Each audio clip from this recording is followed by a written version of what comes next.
Bonjour et bienvenue pour ce temps de jeûne et de prière. C'est le début d'année où nous avons l'habitude de nous réunir ensemble autour de la parole de Dieu et de nous nourrir de sa pensée, de nourrir du cœur de Dieu. Cette année, et je démarre cette première vidéo en vous disant que nous allons apprendre à nous confier en Dieu.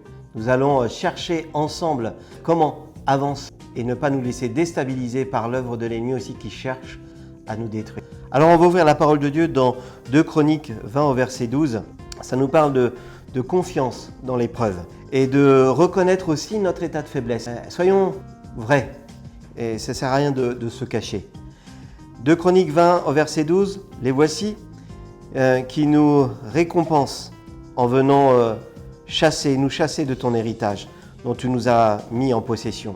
Ô notre Dieu, n'exerceras-tu pas tes jugements sur eux, car nous sommes sans force devant cette multitude nombreuse qui s'avance contre nous. Et nous ne savons que faire, mais nos yeux sont sur toi. Bien sûr, il fait référence au peuple d'Israël qui est encore soumis à des guerres, à des tensions, et la fuite s'offre à eux. Mais surtout, le revirement, c'est de regarder à celui qui est notre Seigneur, celui qui combat pour nous. Ce verset nous rappelle que face aux défis, aux incertitudes qui se trouvent aussi dans nos vies, il est essentiel de nous reconnaître vulnérables. Je pense aux paroles de Paul qui a pu dire « c'est quand je suis faible, c'est alors que je suis fort ». Reconnaître notre faiblesse pour laisser Dieu aussi intervenir et laisser notre foi aussi, notre dépendance, notre confiance se mettre en place dans notre vie. Lorsque nous tournons nos regards vers Dieu, nous nous montrons notre confiance et notre dépendance. Un mot aussi important, apprendre à dépendre de Dieu. Non pas des circonstances, mais dépendre de Dieu. C'est mettre en action aussi quelque chose qu'on aime bien à EB, bien dire souvent avec le up, H, humilité, être humble.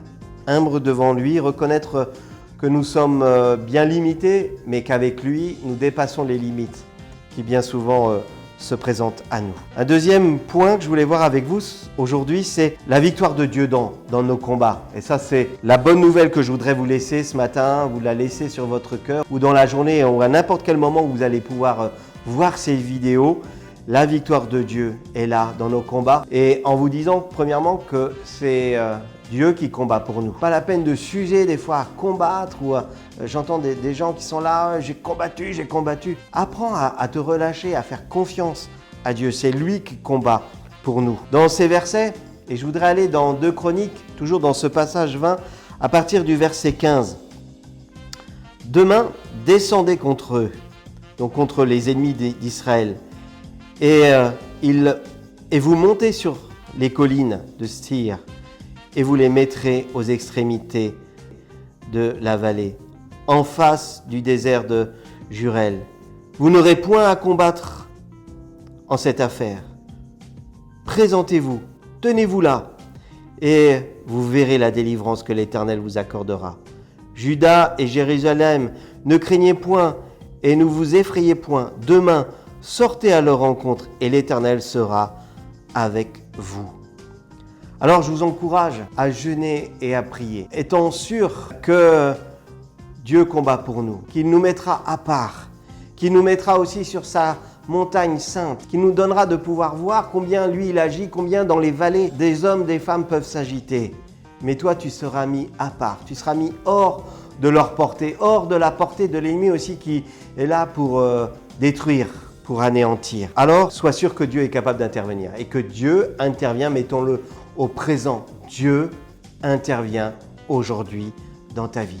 Active la foi et la confiance. Face aux défis donc, que nous rencontrons, jeûnons, prions, nourrissons notre vie des promesses de Dieu. Il nous laisse toutes ces promesses à disposition.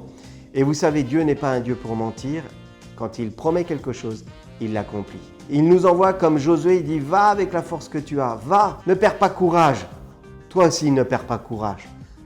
Mets ta confiance en Dieu et tu verras ô combien il agira. Dans ce temps de jeûne et prière, c'est un temps pour jeûner, prier, entendre sa voix, chercher le conseil de Dieu.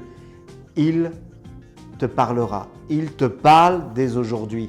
Mets ta main dans la sienne, il est là. Bon temps de jeûne et de prière à l'écoute du Saint-Esprit.